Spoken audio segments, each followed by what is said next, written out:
was the first country to voice the abhorrence of apartheid to the world. We salute you in the name of the African National Congress and the millions of the oppressed, fighting people of South Africa. India's link with South Africa in respect of the liberation struggle thus goes back to the days of this great man, Mahatma Gandhi.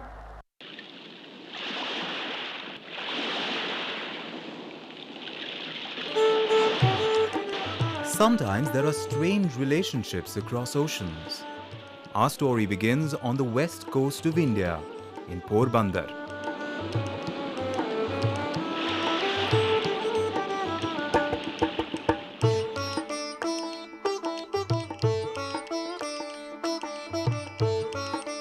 Uttam Chand Gandhi was the chief minister of the princely state of Porbandar. He was succeeded by his son Karam Chand Gandhi. Both these men valued truth and virtue more than wealth and power.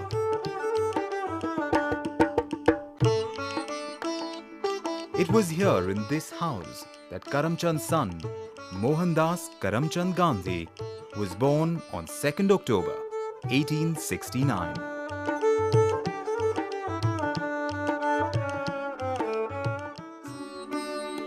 Mohan's mother, Putlibai, was a religious woman. Because she was a Vaishnavite, she believed in non-violence. And this, naturally, had an influence on the young Mohan. Mohan was quite a naughty kid, but he outgrew this, and when he finished school, he decided to study law in England. In those days, it was considered a sin to cross an ocean, so the members of his sect excommunicated Mohan. This was the beginning of social hostility he was to face all his life. As everyone knows, Buddhism and Christianity both advocate non-violence.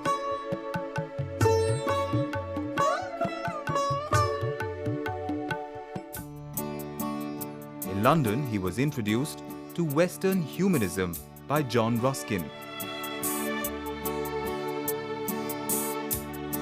From Tolstoy's writings, he learnt the importance of the dignity of labor and the need to help farmers and the working class. When he returned to India, he started his law practice in Bombay, but with little success. He was a shy person, and he believed in negotiation rather than litigation, a characteristic which persisted throughout his life. In April 1893, he was offered a job in Durban, South Africa, where his negotiating skills made him popular. Not bad for a young man of just 24.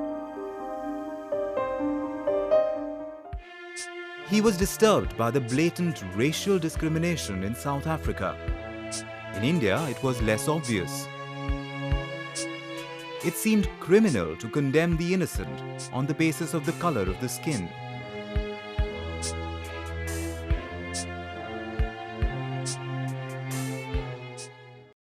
The whites called Gandhi the coolie barrister, and when he appeared in court, he was ordered to remove his turban. Hurt by this abuse, he walked out. A few days later, Gandhi bought a first-class ticket to go from Durban to Johannesburg. At Pietermaritzburg, a white man refused to share the compartment with a darkie and insisted that Gandhi be shifted to the third class. When Gandhi protested, he was thrown out of the train. On that cold night at the railway station, Gandhi came to a crucial decision. He would not go back to India. He would stay on in South Africa. He would suffer, but he would fight for justice. The Indian community was happy at his decision and asked him to lead the fight against the bill to disenfranchise Indians. Gandhi took up the challenge. By May 1984, he founded the Natal Indian Congress. He organized the Indian community of South Africa into a homogeneous political force and inundated the government and the press with grievances of Indians.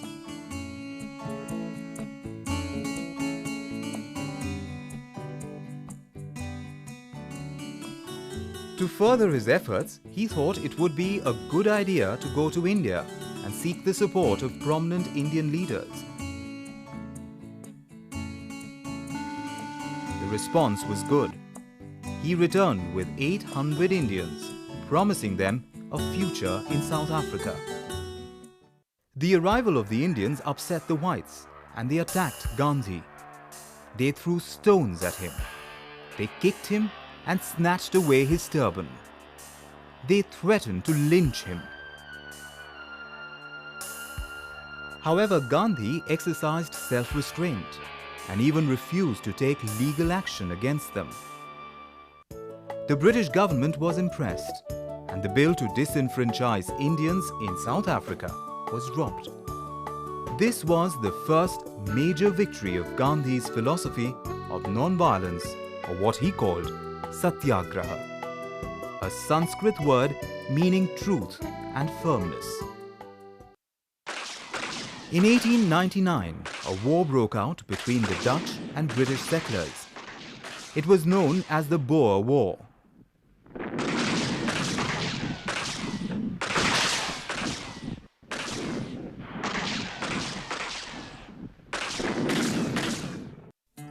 Gandhi enlisted 800 indentured labourers and 300 free Indians and organized the Indian Ambulance Corps. Gandhi had hoped that this effort would lead to full citizenship for Indians, but the whites did not oblige. Realizing that he must fight the battle through, he set up his office in Johannesburg and was enrolled as an attorney of the Supreme Court.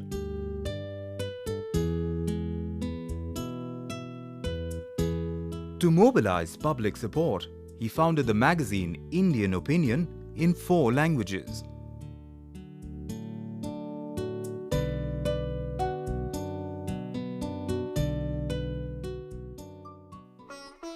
Soon after, he started a farm at Phoenix, near Durban. The colony was self-supporting. The people led a Spartan life, and Gandhi trained them in Satyagraha, encouraging peaceful disobedience against bad laws.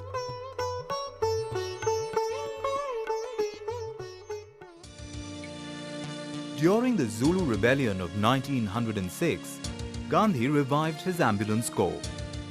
He and his men worked hard, carrying the injured up and down the hill and nursing the wounded Zulu rebels. More and more, the native Africans began to realize that Gandhi was also on their side.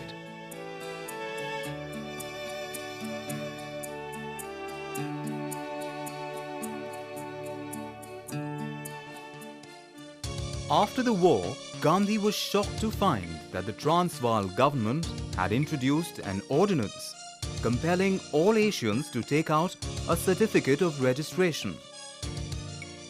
Condemning this black act, Gandhi observed that it was not merely abominable, but a crime against humanity. On September 11, 1906, Gandhi took a pledge at a mass meeting, citing God as his witness. He said, "I shall die, but not submit to the anti-Asiatic law." Thousands of Indians responded to his call for Satyagraha.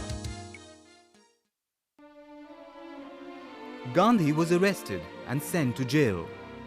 This was the first of countless times that Gandhi would spend in jail throughout his life.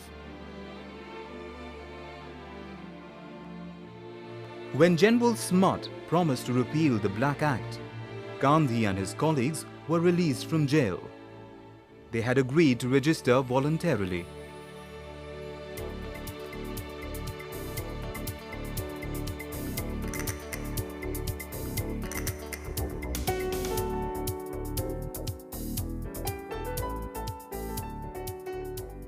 True to his pledge to take out the first certificate, Gandhi gave his fingerprints even though he was sick in bed. General Smutt played foul and did not repeal the Black Act. The Indian community was thrown into turmoil. The struggle was resumed with a bonfire of certificates.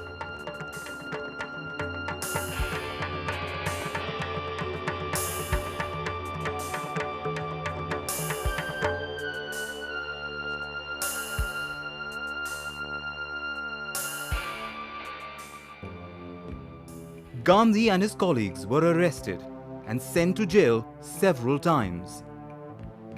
The passive resistance movement showed magnificent courage.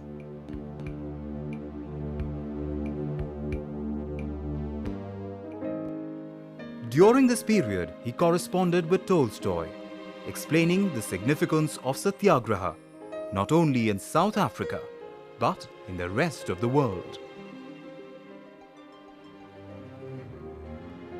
In reply, Tolstoy sympathized with Gandhi and admired the use of gentleness against brutality.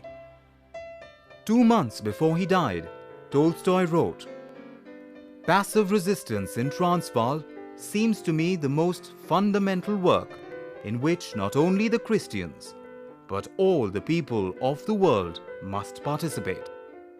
Gandhi started a farm for Satyagrahis near Johannesburg and named it after Tolstoy. This became a model for his ashrams in India later on. In 1913, the South Africans passed the Immigration Bill. Thousands of Indians, men and women, marched to Transvaal as a protest against the tax levied upon their freedom.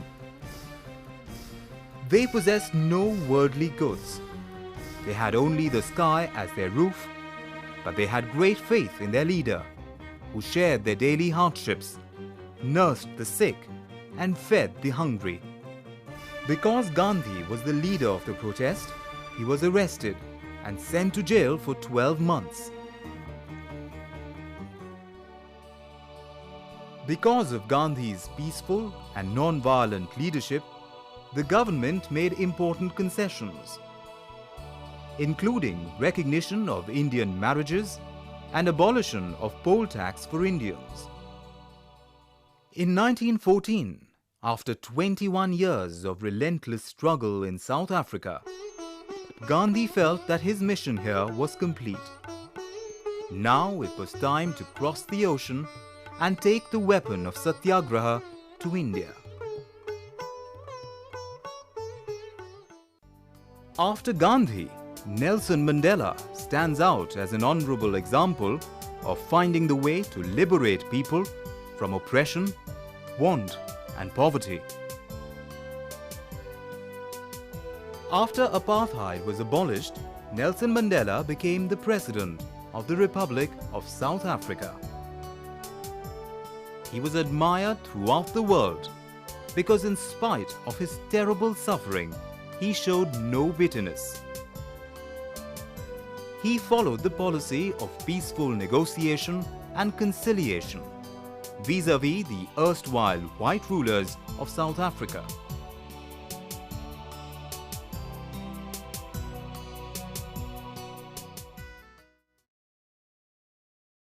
He was invited to India to receive India's highest honor, the Bharat Ratna, the jewel of India.